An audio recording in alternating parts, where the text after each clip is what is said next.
بسم الله الرحمن الرحيم والصلاة والسلام على رسول الله وعلى آله وصحبه وسلم تسليما كثيرا طيبا مباركا فيه إلى يوم الدين. يقول الحق عز وجل: وإذا بلغ الأطفال منكم الحلم فليستأذنوا كما استأذن الذين من قبلهم كذلك يبين الله لكم آياته والله عليم حكيم.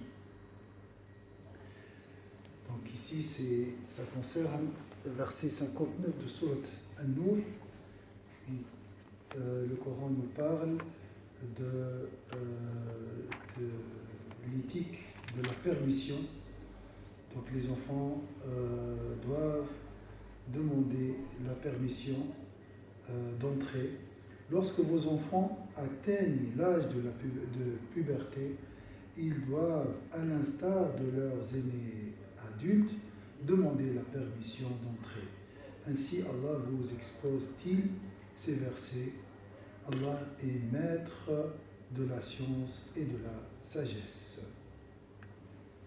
الطفل حين كان طفلا لم يبلغ الحلم كان يدخل دون استئذان. Donc l'enfant entre bien sûr sans demander la permission avant l'âge de la puberté. في غير هذه الأوقات, bien sûr en dehors des 3 heures mentionnées dans le verset 58. Avant le Fajr, pendant la sieste, la journée, et après la prière de l'Isha. فإذا بلغ الحلم فعليه أن يستأذن. Après l'âge de la puberté, l'enfant doit demander la permission. لا نقول إنه تعود الاستئذان في هذه الأوقات فقط، لا إنما عليه أن يستأذن في جميع الأوقات فقد شب وكبر. Donc il doit demander la permission d'entrer dans la chambre de ses parents, par exemple, toujours. وانتهت بالنسبة له هذه الحالة. Donc l'âge de l'enfant, c'est l'âge où il a été permis pour lui d'entrer, c'est fini. وبلوغ الحلم أن ينضج الإنسان نضجا يجعله صالحا لإنجاب مثله. C'est quoi l'âge de la puberté? C'est l'âge où l'homme peut engendrer ou donner des enfants. فهذه علامة اكتمال تكوينه. وهذا لا يتأتى إلا باستكمال الغريزة الجنسية التي هي سبب النسل والإنجاب. Donc l'instinct sexuel devient donc complet, parfait à l'âge de la puberté. Et là, il peut donner des enfants. ومثلنا ذلك بالثمرة التي لا تحلو إلا بعد نضجها. Comme le fruit, il devient délicieux lorsqu'il mûrit. فإن تركتها بعد النضج سقطت من نفسها. وهذه آية من آيات الله لبقاء النوى. فلو أكلنا الثمرة قبل نضجها لا تنبت بذرتها وينقرض نوعها. فمن حكمة الله في الخلق ألا تحلو الثمرة إلا بعد النضج. كذلك الولد حين يصبح صالحا للإنجاب ونقول له انتهت الرخصة التي منحها لك الشرع. Donc l'enfant, à l'âge de la puberté, on lui retire la permission d'entrer chez ses parents. Et il doit demander la permission. وعليك أن تستأذن في جميع الأوقات. لذلك يقول الله تعالى في موضع آخر: أو الطفل الذين لم يظهروا على عورات النساء. وجاء بالطفل بصيغة المفرد لأن الأطفال في هذه السن لا تتكون لديهم الغريزة. فكأن الأطفال قبل سن البلوغ هم طفل واحد، لهم نفس الطباع، طبع واحد، البراءة والهدوء. Donc le Coran est très très subtil dans l'utilisation des mots. Ici, dans le verset 59, on parle des enfants, vos enfants. Et ici, dans la même sourate juste avant, lorsqu'on parle des enfants avant l'âge de la puberté, on parle ici, ou bien dans l'autre verset, sourate Nisa, أو الطفل الذين لم يظهروا الطفل un seul enfant mais le singulier ici veut dire le pluriel. Pourquoi? Parce que l'enfant, les enfants, ils ont, avant l'âge de la puberté, ils ont une seule, comme s'ils ils ont une seule personnalité. Mais après l'âge de la puberté, voilà, leur personnalité devient différente. Donc ils ont plusieurs personnalités. وليست لهم هذه الميول أو المآرب فكأنهم واحد. أما بعد البلوغ وتكون الميول الغريزية قال الأطفال. Donc après l'âge de la puberté, les enfants se divergent, leurs tendances sont différentes, leurs personnalités sont différentes. لأن لكل منهم بعد البلوغ ميوله وشخصيته وشطحاته. Après l'âge de la puberté, l'âge de l'adolescence, l'âge de la puberté, chaque enfant a sa personnalité. C'est pas lui différemment. وقوله كما استأذن الذين من قبلهم أي من الكبار الذين يستأذنون في كل الأوقات. Donc les enfants à l'âge de la puberté doivent demander la permission comme les adultes. أي مثل ما بينا في الاستئذان الأول. يبين الله لكم آياته لأنه سبحانه وتعالى عليم. Allah donc nous montre ici, nous expose ces versets parce que c'est lui le maître de la science. Les maîtres de la science, il sait ce qui est bénéfique pour nous et ce qui est préjudiciable. لا يشرع لكم وحكيم أي لا يشرع لكم إلا بحكمة. حكيم أي لا يشرع لكم إلا بحكمة. Donc c'est lui, c'est Allah Azza wa Jalla, le sage. S'il y a une prescription ou bien un enseignement, il faut imaginer toujours une sagesse derrière cette prescription. C'est pour ça qu'Allah a dit, Allah le maître de la science et de la sagesse. Voilà le verset 58, 59, 60. والقواعد من النساء التي لا يرجون النكاح فليس عليهن جناح أن يضعن ثيابهن غير متبرجات بزينة وأن يستعففن خير لهن والله سميع عليم. Il n'y a pas non plus d'objection pour les femmes ménopausées,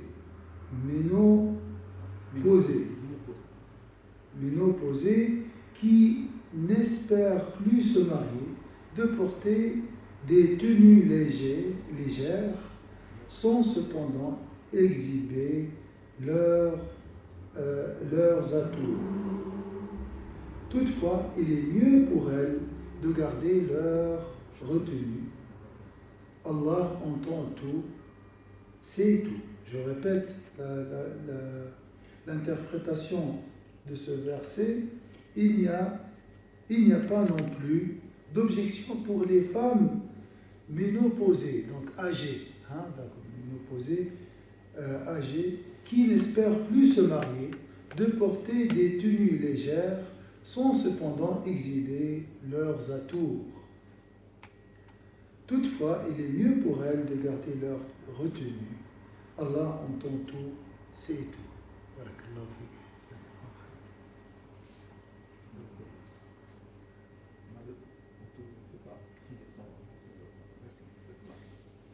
نعلم أن الشارع الحكيم وضع للمرأة المسلمة قواعد تسير عليها في زيها وسلوكها ومشيتها حماية لها وصيانة للمجتمع من الفتنة.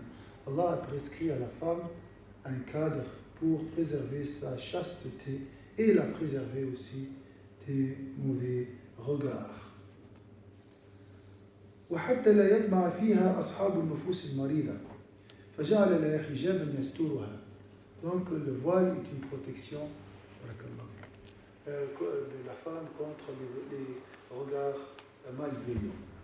لا يكون شفافا ولا واصفا قال ويدنين عليهن من جلابيبهن. لكن القواعد من النساء mais les femmes ménopausées, les femmes âgées والكبيرات منهن لهن حكم الآخر. Mais les femmes âgées, ils ont une autre prescription ou bien un autre précepte. القواعد جمع قاعد وليست قاعدة. لا قاعدة. Donc dans la langue arabe, ça c'est pour les arabophones, القواعد c'est جمع قاعد تطلق على الرجل والمرأة. أما القاعدة فهي الجلسة، فهي جلسة المرأة. قاعدة تدل على الجلوس. أما القاعد ذكرا أو أنثى فهو الذي قعد عن دورة الحياة. القاعد هنا هو retraité, comme on dit. القاعد c'est le retraité. Là, ils ont décrit comme étant ménopausées parce que leur cycle menstruel s'arrête, elles ne peuvent plus avoir des enfants et elles deviennent, comme vous avez dit, vieilles, donc voilà. Elles sont arrêtées et ça s'explique. Voilà. Donc, lorsque le cycle de la vie s'arrête, là on appelle la personne qa'ad, hein, monopausée. D'accord? Ça concerne les femmes. Ça, c'est surtout les femmes, mais pour l'homme, il n'y a plus de travail, ça peut être ça aussi pour les hommes et pour les femmes. ولم يعد له مهمة الإنجاب, donc elle ne peut pas engendrer, elle ne peut pas engendrer. ومثل هؤلاء لم يعد فيهن إربة ولا مطمع لذلك لا مانع أن يتخففن بعض الشيء من اللباس. Ces femmes monopausées qui n'espèrent plus se marier peuvent donc porter des tenues légères. الذي فرض عليهن حال وجود الفتنة. Donc il n'y a pas de tentation ici, il n'y a pas la question de la chasteté est préservée. ولها أن تضع طرحتها مثلا, peut enlever le voile dans ce cas-là. لكن هذه المسألة مقولة بالتشكيك, mais il y a quand même des doutes نسبية, c'est relatif. يعني فمن النساء من ينقطع حيضها ويدركها الكبر ولكن ما يزال فيها جمال وفتنة.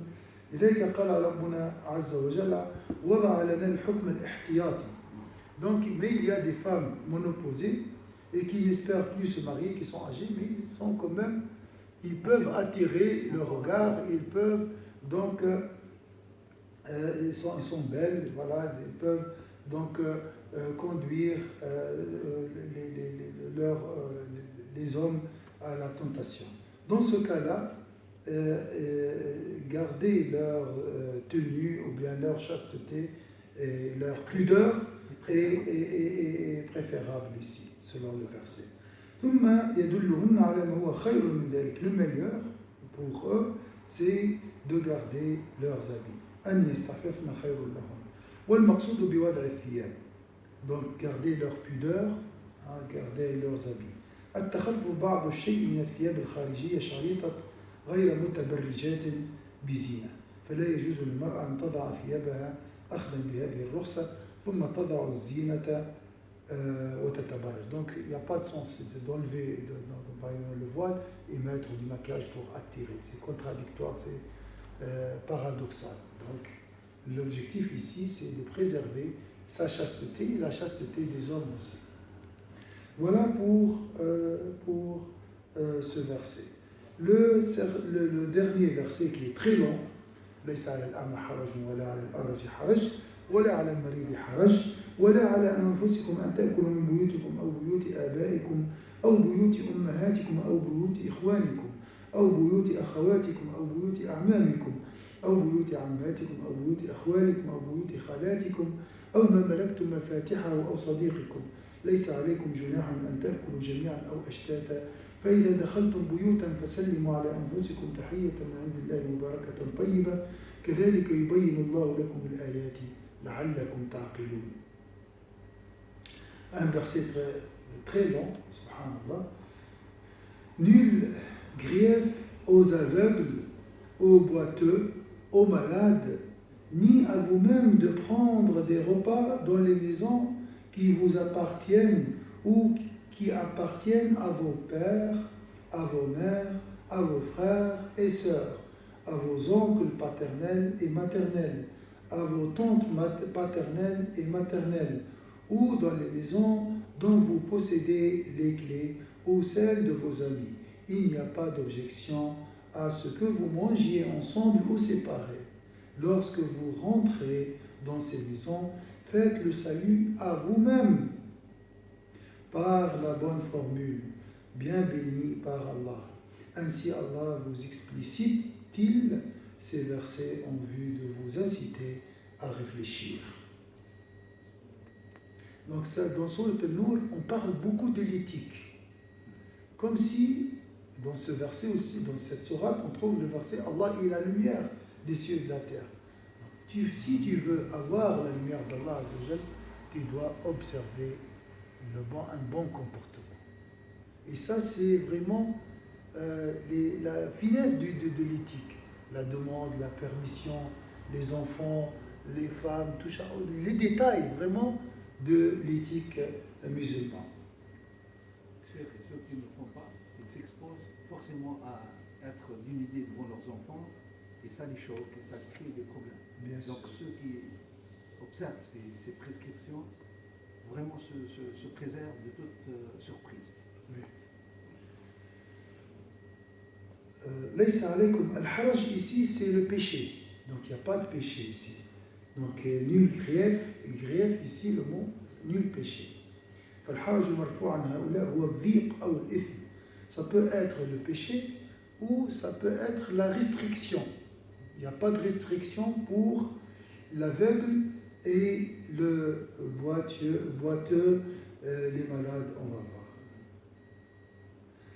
C'est lié à la nourriture ici, c'est lié au repas. الذي يتعلق بالحكم الآتي في مسألة الأكل بدليل أنه يقول ولا على أنفسكم. والأعمى يتحرج أن يأكل مع الناس لأنه لا يرى طعامه. L'aveugle, des fois, il peut avoir honte de manger avec les gens. Surtout avant, il faut imaginer, on mange dans une même assiette. وربما امتدت يده إلى أطيب الطعام فيأكله ويترك أدناه. Il peut manger la meilleure, la viande, laisser le couscous. Donc, il peut avoir, il peut être gêné. والأعرج يحتاج إلى راحة خاصة في جلسته. Le boiteux a besoin d'une chaise, donc d'une. D'occuper deux places. Voilà. Donc il peut déranger aussi les autres. Le Coran, il a dit, non, ils peuvent manger avec vous. L'aveugle peut manger avec vous. Le boiteux peut manger avec vous. وربما ضايق بذلك الآخرين. والمريض قد يتأفف منه الناس. Le malade, il peut aussi déranger les autres. فرفع الله تعالى عن عباده هذا الحرج. Allah donc, il a dit, nul grief aux aveugles, aux boiteux, aux malades, ils peuvent manger avec vous. Une petite nuance, c'est que ce verset, en fait, donne le droit, parce qu'avant, les gens hautains ne permettent pas à l'aveugle, ni aux boiteux, ni aux malades de manger avec eux. Donc l'islam, là, leur a donné ce droit. Donc, subhanallah, il les a protégés, parce qu'ils sont faibles. Ils ne peuvent pas se défendre et puis ils sont considérés, rejetés par la société. Donc, en fait, il a rehaussé, comment dire, il a embelli leur image. Et puis, il a incité les gens pour appliquer ça.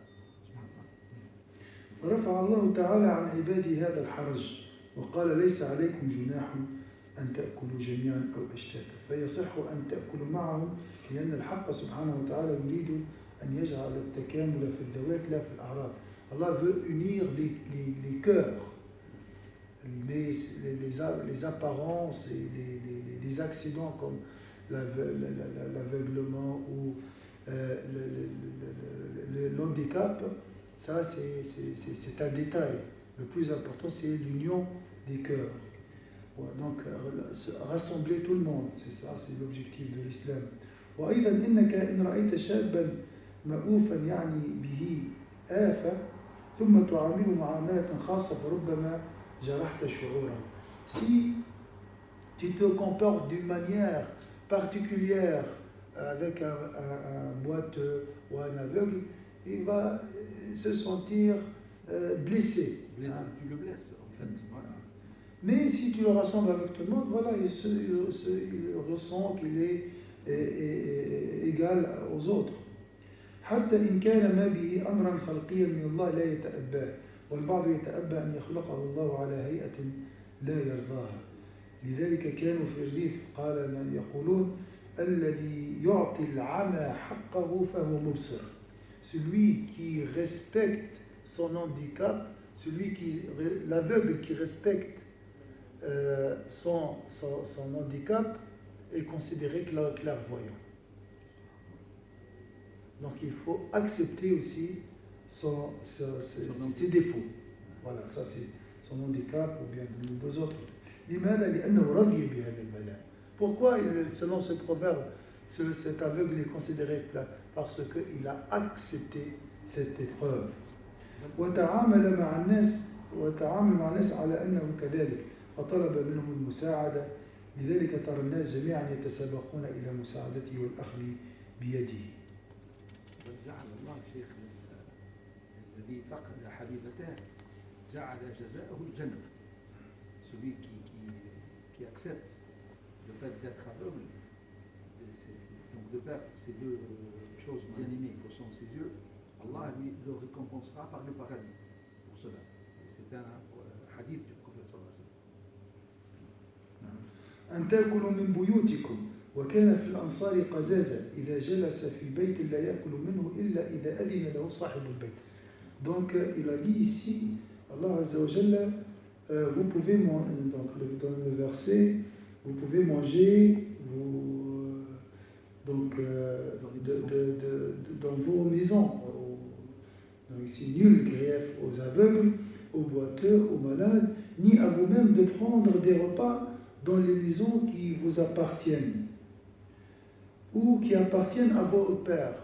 Les auxiliaires à l'époque, s'ils sont chez quelqu'un, ils ont de la peine à manger et ils sont gênés de manger avant de demander la permission. Hein, même s'ils sont chez leur oncle paternel ou maternel, d'accord, ou même chez leurs parents. Subhanallah, les gens de Médine sont des gens très civilisés. وقد يسافر الرجل منهم ويترك التابع عنده في البيت دون أن يأذن له في الأكل من طعام بيته ويعود فيجد الطعام كما هو. Des fois, par exemple, l'oncle voyage et il laisse son neveu chez lui. Mais ce dernier ne touche rien, ne touche pas le repas. Hein? Pourquoi? Parce qu'il n'a pas reçu de la permission. Donc c'était un peu trop. Donc Allah Azza wa Jalla a allégé à ces gens cette tradition. C'est une tradition en fait. Donc il peut le trouver périmé et corrompu sans que son neveu ou bien son fils le consomme. Donc Allah, l'islam a été révélé pour faciliter la vie. Donc voilà les circonstances historiques de ce verset. في أن يأكل المرء من بيته وهل كان يخطر على البال أن تجد حرجا وأنت تأكل من بيتك؟ قالوا لو حاولت استقصاء هؤلاء الأقارب المذكورين في الآية لتبين لك الجواب فقد ذكرت الآية آباءكم وأمهاتكم والبقية ولم تذكر شيئا عن الأبناء وهي في مقدمة هذا الترتيب. لماذا؟ Dans ce verset on ne trouve pas les enfants. On parle des parents, des mères, des frères, des sœurs, des oncles, mais on ne parle pas des enfants. Pourquoi? قالوا لأن بيوت الأبناء هي بيوت الآباء. Pas peut-être maintenant, mais avant, les maisons des enfants sont considérées comme les maisons des parents. Il n'y a pas de distinction. On ne peut pas faire la différence entre la maison des parents et la maison des enfants. وحين تأكل من بيت ولدك كأنك تأكل من بيتك. Si tu manges chez ton enfant, ton fils ou ta fille, c'est comme si tu as mangé chez toi. مالك كيف يقول مالك لأبيك يعني. نعم صحيح. نعم. على اعتبار أن الولد وما ملكت يداه ملك لأبيه. Donc l'enfant fait partie de la, c'est une partie de son père, l'enfant. إذن لك أن تضع مكان بيوتكم بيوت أبنائكم. ذلك, donc Allah ici n'a pas mentionné les enfants, mais il a dit vos maisons. Vos maisons sont les maisons de vos enfants. ذلك لأن الحق سبحانه وتعالى لم يريد أن يجعل للآباء بيوتا مع الآباء لأنهما شيء واحد. Donc les maisons des enfants sont les maisons des parents. Bon, ça c'est avant, maintenant il faut demander la permission, c'est différent. لأنهما شيء واحد. إذن لا حرج عليك أن تأكل من بيت ابنك أو أبيك أو أمك أو أخيك أو أختك أو عمك. Donc nul grief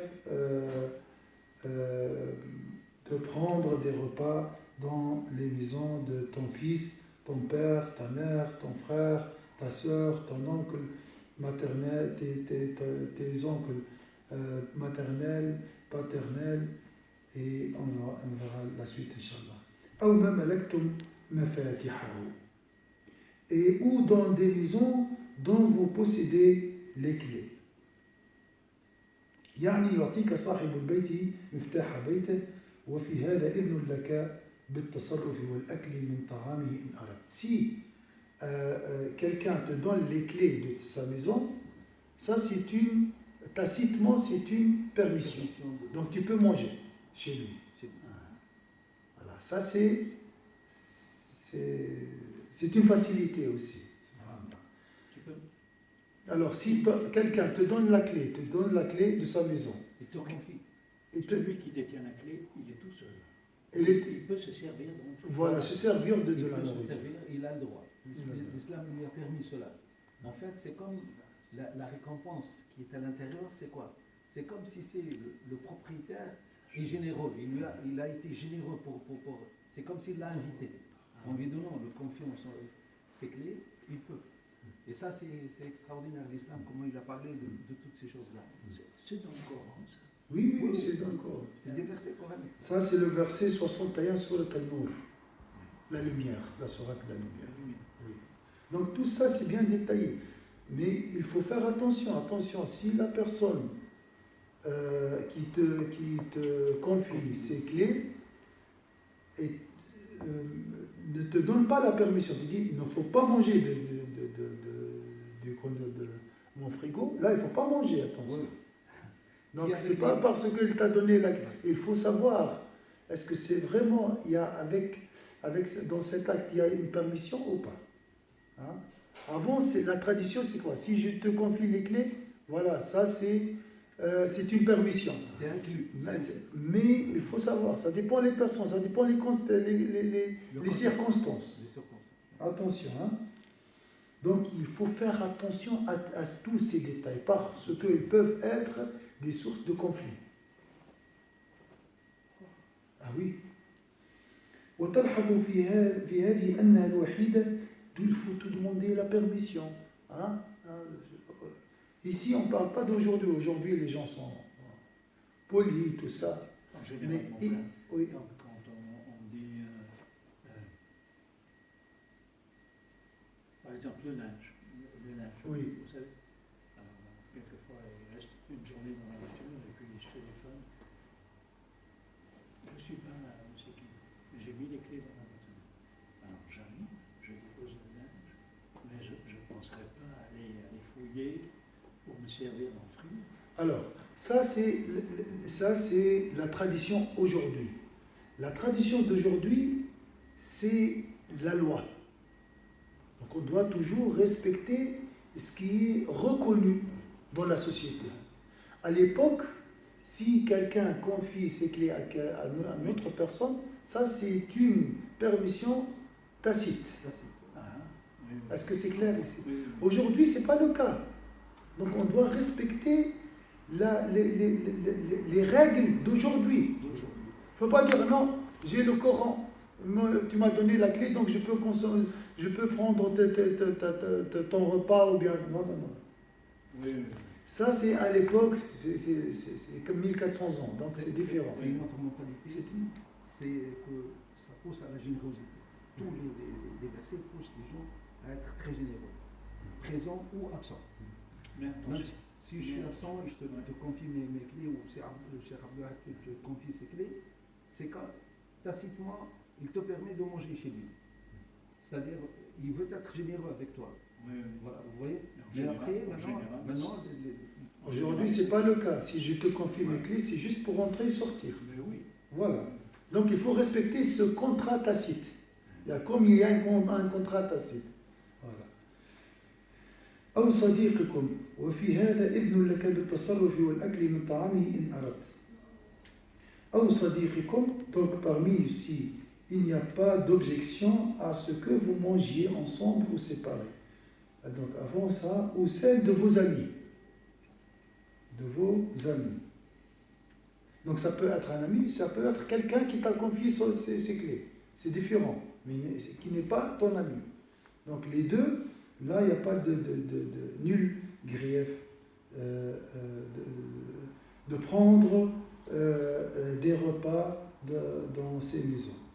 أو صديقكم وتلحظ في هذه أنها الوحيدة التي وردت بصيغة المفرد في هذه الآية. Donc on a parlé des parents, des oncles, des tout, mais lorsqu'on a parlé des amis, on a dit et votre ami, un seul ami. Comment? Normalement on doit dire et vos amis. Pourquoi le Coran il a dit votre ami, un seul? لأن كلمة صديق مثل كلمة عدو تستعمل للجميع بصيغة المفرد. Le singulier dans la langue arabe peut indiquer le pluriel, peut dire le pluriel. Comme un ennemi veut dire plusieurs ennemis. Un ami veut dire plusieurs amis. Pourquoi? Mais on va voir l'explication. كما في قوله تعالى فإنهم, ils sont votre ennemi. فإنهم عدو لي لأنهم حتى إن كانوا جماعة لابد أن يكونون على قلب رجل واحد. Parce que c'est vrai, ils sont plusieurs, mais ils ont un seul cœur. Ils sont unis autour de l'animosité. Donc, comme s'ils ont un seul cœur, comme s'ils sont un seul. Il y a une expression française qui doit être vieille comme le temps. Il disait, j'ai appris ça à l'école, à Saint-Étienne, mais je ne sais pas dans quel cadre de... N'invitez jamais vos amis à la même table. J'ai mis longtemps à comprendre. Comment? N'invitez jamais vos amis à la même table